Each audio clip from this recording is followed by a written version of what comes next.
Ok, j'étais en train de dire que dans la Pâque, on n'immolait pas seulement un agneau, dont nous avons déjà donné le pourquoi, mais on immolait aussi un chevreau.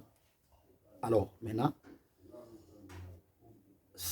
dans, quand on parle du chevreau, voyez, là, c'est d'abord pour, euh, pour dire que le Seigneur Jésus-Christ n'est pas mort seulement comme un agneau, parce que la Pâque, c'est la mort de Jésus à la croix. Cela veut dire que sur la croix, Jésus n'était pas seulement un agneau, il était aussi un bouc ou un chevreau. Vous voyez, vraiment ne me tenez pas rigueur quand je parle soit du bouc ou des chevaux, c'est un seul animal. Vous voyez, il ne s'agit pas de deux animaux différents, mais c'est un seul animal. Parce que les chevaux, c'est le petit des chèvres. Vous voyez, donc c'est le même animal. Alors, je vais maintenant démontrer que le Seigneur n'était pas mort seulement comme un agneau, mais il était aussi mort comme un chevreau. Et si nous retournons toujours dans Proverbe chapitre 27, le verset 26e, l'Écriture dit que les agneaux sont là pour te vêtir et les boucs pour payer un champ. Vous voyez? Cela veut dire que les boucs, son rôle est de payer ou acheter un champ. Mais il s'agit de quel champ? C'est là où il y a les problèmes. Vous voyez? Le Seigneur Jésus-Christ était aussi tout un bouc à la croix du calvaire. Et lui, quand il verse son sang, c'est pour acheter un champ. Or, c'est pourquoi, si vous retournez dans l'ombre, vous remarquerez que lorsque les frères de Joseph ont vendu leurs frères en Égypte, Joseph descend en Égypte, mais de l'autre côté, ses frères vont tuer, égorger un bouc. Vous voyez? Ensuite, ils tremperont sa tunique multicolore dans le sang. Vous voyez? Et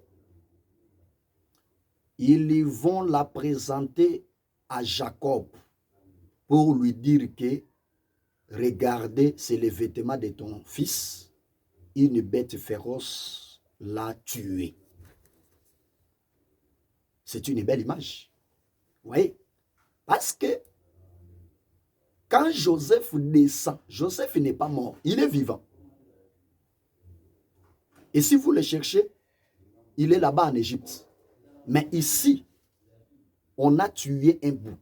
Dans la pensée de Dieu, dans la pensée prophétique, je vous dis que Jacob et le bouc, c'est une seule personne. Dans la pensée de Dieu, Joseph et le bouc, c'est une seule personne. Avec sa double nature. Il s'agit bel et bien de notre Seigneur Jésus-Christ. Qu'est-ce que je veux dire par là? Le bouc qui sera égorgé par les frères représente le corps de Jésus qui devait être égorgé à la croix de Golgotha. Vous voyez? En d'autres termes, le bouc, c'est le corps de Joseph, tandis que Joseph lui-même, c'est maintenant l'esprit. C'est pour ainsi dire que le Seigneur est le véritable Joseph qui a été mis à mort quant à la chair. Vous voyez? Et c'est ça le bouc qui est égorgé. Mais quant à l'esprit, le Seigneur est descendu vivant en Égypte. Voilà pourquoi l'apôtre Pierre, dans 1 Pierre chapitre 3, verset 18 à 19, il dit ceci. Christ a été mis à mort quant à la chair, mais il a été rendu vivant quant à l'esprit. Vous voyez? Dans lequel il est allé prêcher aux morts dans la prison. C'est très important. C'est pour dire que les boucs égorgés, c'est le Seigneur Jésus-Christ qui meurt quant à la chair. Vous voyez? Tandis que Joseph, qui descend vivant en Égypte, c'est le Christ qui a été rendu vivant quant à l'esprit. Vous voyez? Et remarquez, Joseph descendant en Égypte, il va se retrouver dans la prison. Et là-bas, il va commencer à interpréter les songes. Ah, ça c'est une connaissance phénoménale. Quelle précision. Cela veut dire quoi? Joseph, qui descend vivant en Égypte, c'est Christ comme esprit. Vous voyez? Qui, après sa mort, il est descendu dans les régions inférieures de la terre ou dans les séjours des morts. Quand je dis ça, ce n'est pas moi, parce que Jacob a expliqué l'Égypte comme le séjour des morts. Lorsqu'il a vu la tunique de son fils Joseph, il a dit ceci. Il a dit, certainement, c'est la tunique de mon fils. Une bête féroce l'a dévoré. Joseph a été mis en pièces. Vous voyez, la Bible dit, ses filles et ses fils se sont venus pour le consoler. La Bible dit, Jacob va répliquer en disant que je ne cesserai pas de pleurer jusqu'à ce que je rejoigne mon fils vivant dans les séjours des morts. Cela veut dire que d'après Jacob, l'Égypte, c'était tout un séjour des morts où son fils est descendu. C'est très important. Voilà pourquoi je vous dis que le bouc égorgé, c'est Jésus-Christ qui est mort quant à la chair. Tandis que Joseph qui descend vivant en Égypte, c'est le Seigneur Jésus-Christ qui a été rendu vivant quant à l'esprit. C'est la raison pour laquelle il est allé dans le séjour des morts, et là-bas, il va prêcher les morts. Parce que cette prison où Joseph va se retrouver représente aussi le séjour des morts, où le Seigneur est descendu pour prêcher l'évangile à Abraham, à Isaac, à Jacob, ainsi de suite. Vous voyez, c'est la raison pour laquelle dans la prison, Joseph ne fermera pas sa bouche, il va commencer à interpréter les songes. Or, l'interprétation des songes, c'est ça l'évangile éternel que nous prêchons. Vous voyez, c'est que Joseph qui explique les songes dans la prison, c'est Jésus-Christ qui est en train de prêcher les morts. Vous voyez, qui est en train de prêcher les prophètes qui étaient morts avant lui. C'est très important.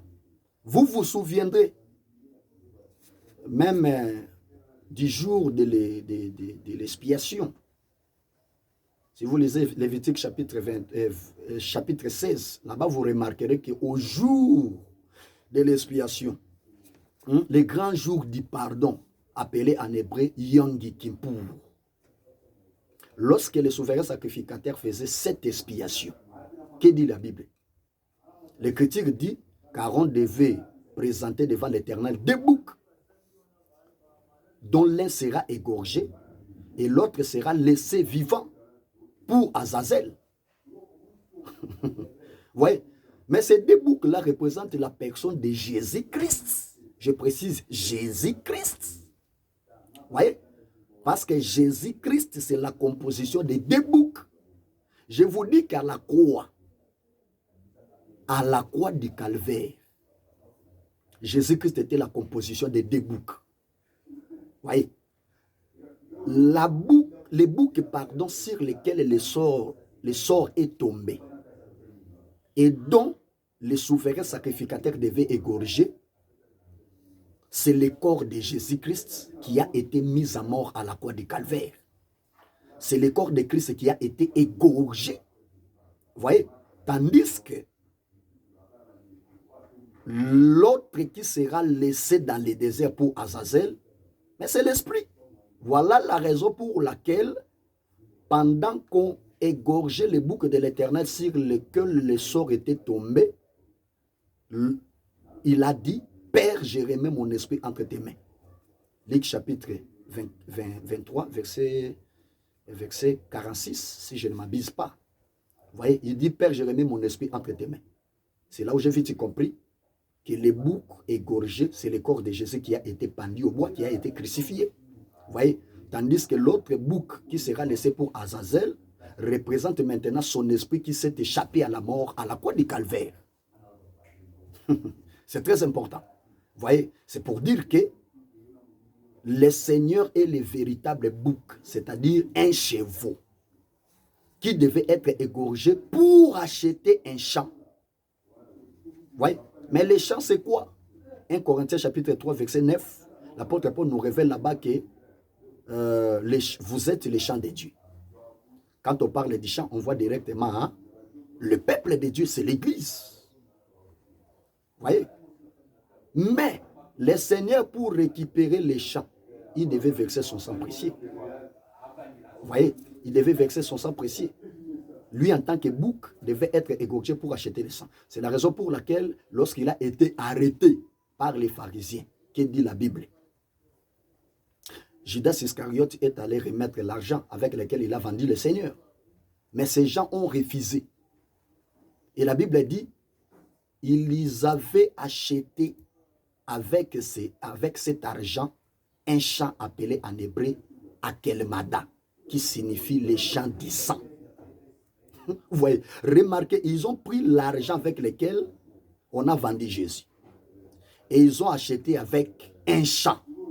C'est pour démontrer que le Seigneur Jésus-Christ, excusez, le Seigneur Jésus-Christ est mort à la croix comme un bouc. Vous voyez, il est monté comme un bouc qui devait être égorgé afin d'acheter un champ. Mais attention, ici je change la coloration. Je prends maintenant les champs comme l'Église, d'après 1 Corinthiens chapitre 3, verset 9. Comme l'Église que Christ a rachetée par son propre sang. C'est très important. Vous voyez? Donc c'est pour ainsi dire que le Seigneur est mort comme un chevreau ou comme un bouc dans le but de nous acheter un champ. Vous voyez? C'est très important. Et aujourd'hui, attention, parce qu'avant la mort, ces champs-là ne lui appartenaient pas. C'est pourquoi quand il vient, il peut dire, les renards ont des tanières, les oiseaux des nids, mais le Fils de l'homme n'a pas où poser sa tête. Cela veut dire que nous étions des champs, nous étions un champ occupé par des renards. Or, d'après Luc 13, les renards, c'est Hérode. Vous voyez, c'est Hérode. Or, véritable Hérode, c'est le diable. Cela veut dire que l'autre fois, nous étions un champ qui appartenait au diable. C'est lui qui nous a assujettis. Vous voyez? Mais le Seigneur, pour récupérer ces champs, il devait payer un prix. C'est la raison pour laquelle il est monté à la croix. Et là-bas, il a payé un prix. Vous voyez? C'est-à-dire, il a vexé son sang précieux afin d'acheter les champs. Et aujourd'hui, il est devenu le propriétaire de son propre champ. C'est la raison pour laquelle, après sa résurrection des morts, Marie de Magdala va le trouver dans les champs. Et elle va l'appeler le jardinier. Pourquoi l'appelle-t-il jardinier? Or, les jardiniers, c'est les propriétaires du champ. Vous voyez, c'est pour dire qu'avant la mort et la résurrection, le Seigneur n'a jamais été jardinier.